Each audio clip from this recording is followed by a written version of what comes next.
our draft today. The most dangerous offenses currently in the National Football League. Peter, you know how this goes now. No more coin tosses. Trivia question, and I've got a question for you. And if you get it right, you get the first pick. Here it is. Dak Prescott currently leads the NFL in passing yards with 3,221. Who was the last Cowboys quarterback to lead the NFL in passing yards in a single season? Tony Romo.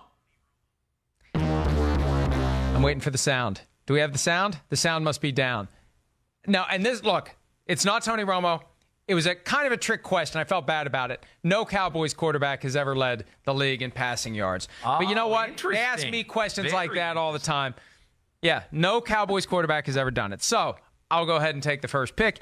And, and we're going to continue a conversation that we had on the TV side only, because I'm taking the Baltimore Ravens as the most dangerous offense right now in football because of Lamar Jackson. And what we were discussing, if you were only listening on radio and are only listening on radio, the comment from Mike Lombardi on his podcast that Marty Mornhinweg, the former offensive coordinator of the team, legitimately and actually said to other coaches last year, when are we moving Lamar Jackson to wide receiver? And the Ravens issued a statement yesterday from Mornhinweg, who doesn't work for the team anymore, denying and refuting that. And Peter, you had a point you wanted to make about this issue of why the Ravens would feel compelled to issue a statement regarding something that allegedly said by somebody who doesn't work for them anymore.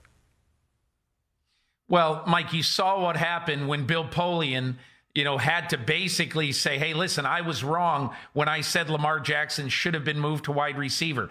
Imagine if somebody inside your building and the guy who's basically responsible for Lamar Jackson has to make a statement like that, to refute what he felt was absolutely wrong. And I heard from somebody inside the Ravens yesterday that, take it to the bank, Marty Mornhinweg absolutely never said that. And the reason that Lamar Jackson was drafted essentially was to create some competition at a quarterback position that had gone stale.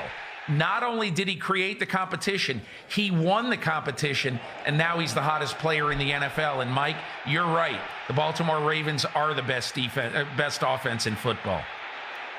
Yeah, and look, it all hinges on Lamar Jackson staying healthy. And as time goes by, fewer and fewer opportunities for him to get injured in the final stretch of the season. And I don't want to jinx him, but remember what happened to Robert Griffin III 7 years ago against the Ravens in December. That was when he had that initial knee injury that I think was a torn ACL at the time. No one's ever admitted that, but I think he tried to play with a torn ACL in the playoffs, and it obviously didn't work. But that's the real wild card. Can Lamar Jackson stay healthy? And if he can't, can RG3, who's now the backup to Jackson, come in and get it done? All right, Peter, your first-round pick, most dangerous offense right now in the NFL. I'd say the Dallas Cowboys, even though they're they're an inconsistently dangerous offense. To me, down the stretch, they've got the two things you have to have: a strong running game and the ability to strafe you deep down the field. So the question is, can it remain as consistent as it's been the last couple of weeks? I believe it can. Give me Dallas, number one. Yeah, and here's the thing about the Cowboys offense. And we saw them come back from a 14-0 deficit a week and a half ago against the Vikings, so they are capable of playing from behind. Dallas is kind of like Minnesota, which is going to be my next pick, in that if you take away the running game, the passing game can't always be relied upon. But you know what? This year, Dak Prescott is proving that it can be relied upon when the running game isn't there, because Ezekiel Elliott hasn't been the same guy this year that he's been in past years. And here we are with Dak Prescott on pace for 5,100 passing yards. So I agree with you kind of on the Cowboys. I have the same concern about them that I have for the Vikings when you can't run the ball. But again, I'm picking the Vikings next because of the fact that it's working. And they are able to run the ball in Minnesota more often than not. When they do run up against a wall, lately, Kirk Cousins has been able to get it done. His passing numbers are off the charts. So give me the Vikings in round two. Mike, I'll take the Green Bay Packers. Basically, the Packers are heading into, the end of the season, the last few weeks. And I believe they're very much in Aaron Rodgers we trust phase. They've gone through different phases this year where they've had to rely more on the running game because they haven't been healthy at receiver.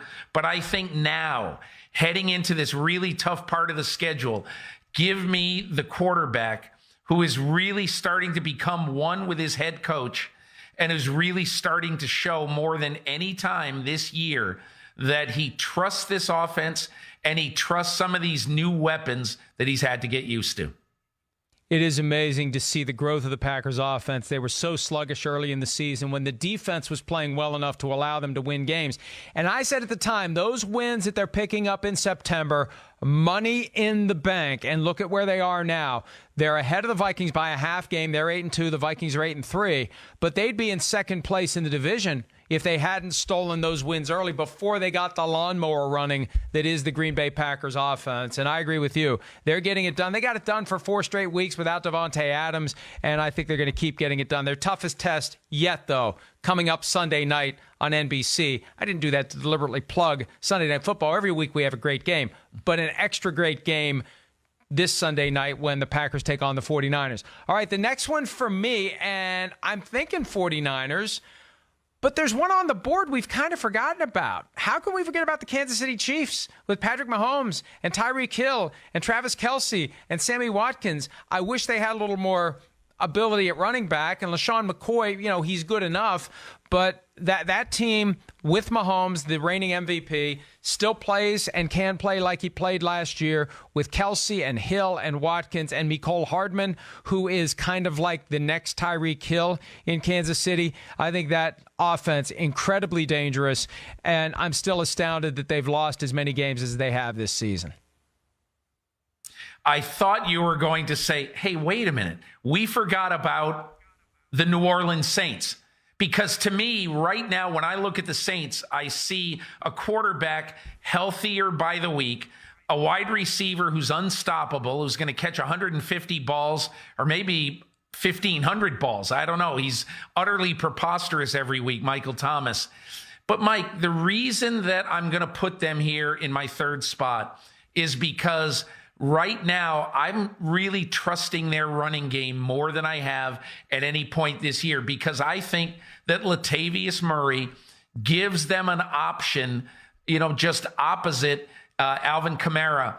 And to me, you've got to be able to have 2 running backs you trust down the stretch of any season.